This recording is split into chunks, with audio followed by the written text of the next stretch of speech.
Feeding power circuit part 2, जिसमें जितने भी इक्विपमेंट्स लगे हैं उसके बारे में हम लोग जानकारी लेंगे। तो लोगों के छत पर लगा हुआ पैंटोग्राफ के बारे में जानकारी तो हम लोग ले ही चुके हैं। अब हम लोग जानकारी लेते हैं VCB अर्थात वैक्यूम सर्किट ब्रेकर के बारे में।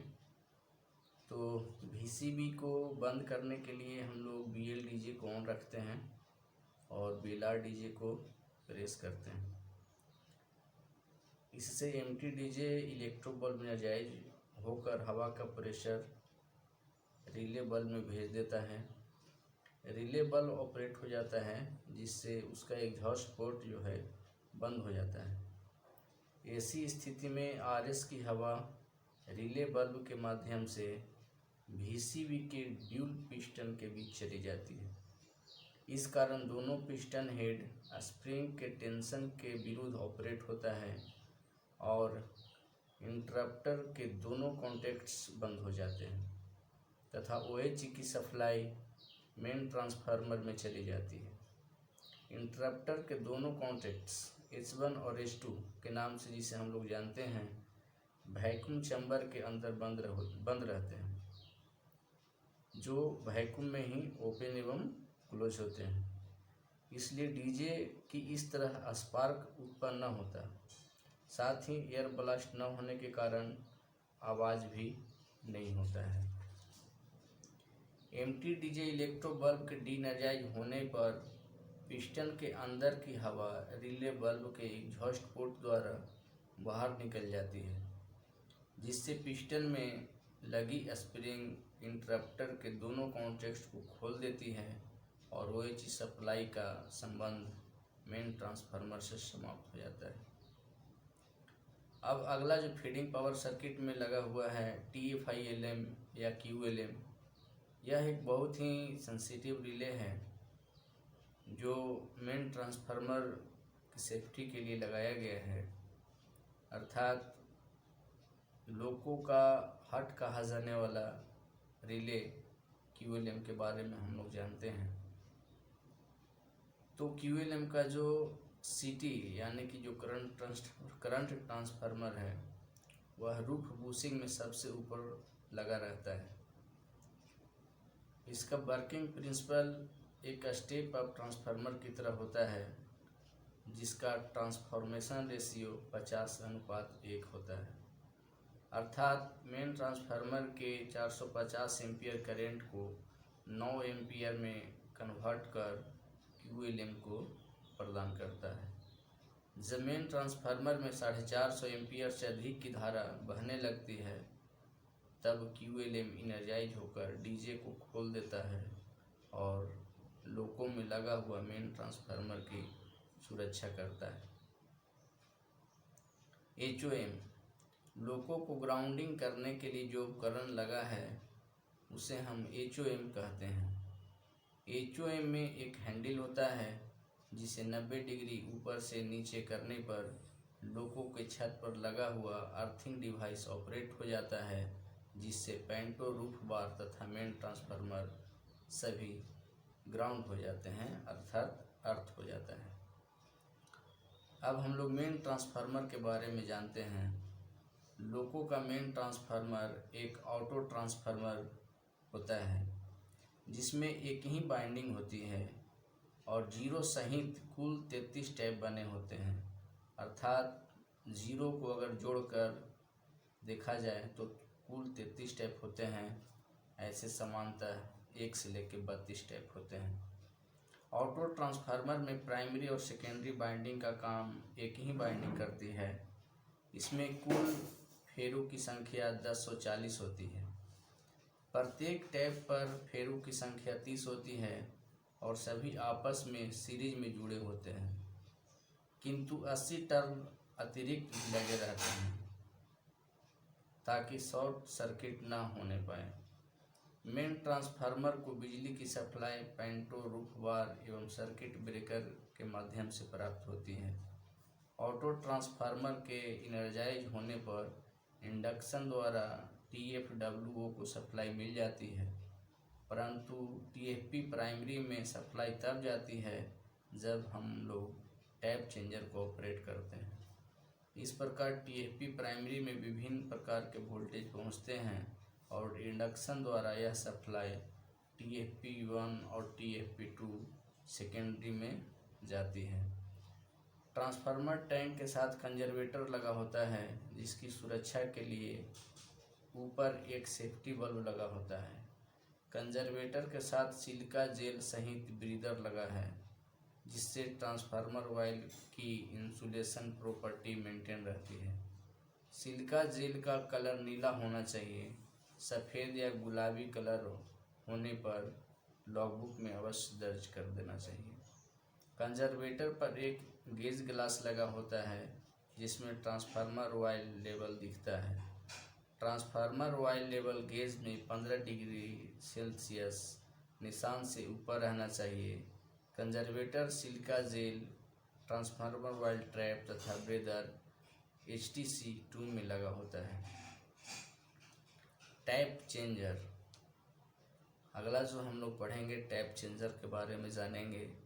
टैप चेंजर का एक हिस्सा होता है GR ग्रेजुएटर। ट्रैक्शन मोटर को विभिन्न मान के वोल्टेज देने के लिए मेन ट्रांसफार्मर को हम लोग टैप चेंजिंग कराते हैं। इस व्यवस्था को टैप चेंजर कहा जाता है।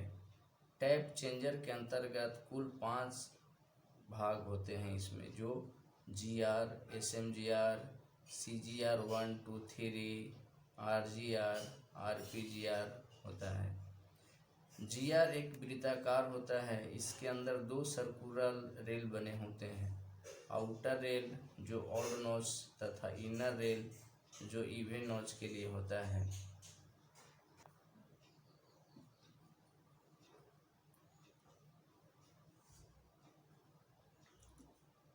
ऑड नॉच तथा इनर रेल इवन नॉच के लिए रहता है। दोनों रेल के बीच में एक GR सॉफ्ट लगा रहता है, जिससे एक कॉन्टैक्ट आर्म जुड़ा रहता है। दोनों रेल के पास कई कॉन्टैक्ट सेगमेंट बने होते हैं, जिसका संबंध ऑटो ट्रांसफार्मर के विभिन्न टैप से होता है। कॉन्टैक्ट आर्म के चलने पर कॉन्टैक्ट सेगमेंट से बिजली की सप्लाई कॉन्टैक्ट रोलर की सहायता से सर्कुलर रेल में चली जाती है और फिर CGR 1, 2, 3 के द्वारा यही सप्लाई TFP प्राइमरी में पहुंच जाती है। GR के अंदर ट्रांसफार्मर टैंक की तरह तापरोधी तथा कुचालक तेल भरा होता है, जिसका circulation GR oil pump PHGR द्वारा होता है। साधारणतः PHGR 6 नॉच से 32 नॉच पर कार्य करता है, परंतु कुछ लोगों में यह 0 नॉच से ही कार्य करना शुरू कर देता है। PHGR को हवा की सप्लाई 2.5 से 3.5 kg पर centimetre square EVPHGR electro bulb के इनर्जाइज होने से मिलती है। GR के अंदर की गर्म हवा को निकालने के लिए ब्रीदर लगा होता है। वायुमंडलीय हवा को नमी रहित बनाने के लिए ब्रीदर में सिलिका जेल भरा रहता है। GR ऑयल लेवल को देखने के लिए एक गेज ग्लास लगा रहता है, जिस पर -20 डिग्री से +80 डिग्री तक निशान बना होता है। GR ऑयल का लेवल 0 से +20 डिग्री सेल्सियस के बीच रहना चाहिए। यह हाई टेंशन 2 में HTC2 में SMGR के बगल में लगा हुआ है। SMGR यह GR का एक सर्वो मोटर है। इसके अंदर 2 इलेक्ट्रो बल्ब क्रमशः VE1 और VE2 लगे होते हैं। VE1 इनर्जाइज होकर नॉच प्रोग्रेस करता है एवं VE2 इनर्जाइज होकर नॉच रिग्रेस करता है। SMGR को एयर प्रेशर 2.5 से 3.5 kg पर सेंटीमीटर स्क्वायर रिड्यूसिंग बल्ब के द्वारा कंट्रोल रिजर्वायर से प्राप्त होता है। HTC2 में GR के बगल में लगा होता है। SMGR को मैन्युअली कंट्रोल करने के लिए इसके सॉफ्ट में MC हैंडल को लगाना पड़ता है। CGR N32 type tap changer में कुल 3 CGR लगे होते हैं। CGR1 प्रत्येक ऑड नॉच पर तथा CGR3 प्रत्येक इवन नॉच पर बंद होता है, किंतु प्रत्येक इवन नॉच पर CGR3 के साथ CGR2 भी बंद रहता है। CGR2 RGR के थ्रू CGR3 से जुड़ा रहता है, अर्थात CGR2 और 3 के बीच में RGR लगा होता है। CGR2 बिटवीन नॉच पर बंद होता है, अर्थात दो नॉच के बीच में CGR2 बंद रहता है। इस प्रकार टैप चेंजिंग के समय TFT की सप्लाई कभी भी भंग नहीं होती है। सभी CGR आर्च्यूट सहित GR के ऊपर में ही लगे होते हैं। RGR यह GR का टेम्पोररी रेजिस्टेंस है जो टैप चेंजिंग के समय प्रत्येक दो नॉच के बीच सर्विस में आता है। इसका मान 1.61 ओम होता है। यदि ज़्यादा देर तक इससे करंट प्रवाहित हो जाए तो यह जल सकता है, इसलिए इसकी सुरक्षा के लिए रिले Q44 में 0.6 सेकंड का टाइम लैग दिया गया है। RGR CGR1, 2, 3 के पीछे लगा होता है। RPGR यह GR का परमानेंट रेजिस्टेंस है। यह इनर तथा आउटर रेल के बीच जुड़ा रहता है। इसका मुख्य कार्य टैप चेंजिंग के समय उत्पन्न होने वाले फ्लैशिंग को रिड्यूस करना होता है। फ्लैशिंग को रोकने के लिए प्रत्येक CGR के साथ बड़े आकार के आर्च्यूट भी लगे होते हैं। इसका मान 97 किलो ओम्स है। यह CGR के नीचे लगा रहता है। आजकल लोको में कंजर्वेटर के साथ वायल ट्रैप जोड़ा गया है, जिसमें स्पाई ग्लास लगा होता है। यह आयताकार होता है। जब किसी खराबी के कारण ट्रांसफार्मर वायल स्प्रेड करेगा, तब तेल वायल ट्रैप के स्पाई ग्लास में दिखाई देगा। उसी वायल ट्रैप की सहायता से ट्रांसफार्मर वायल नीचे की ओर ड्रेन हो जाएगा, जिससे ट्रांसफार्मर की सुरक्षा होगी।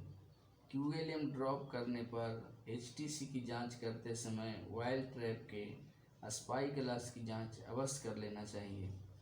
वायल ट्रैप HTC 2 में MVRH के पास लगा होता है।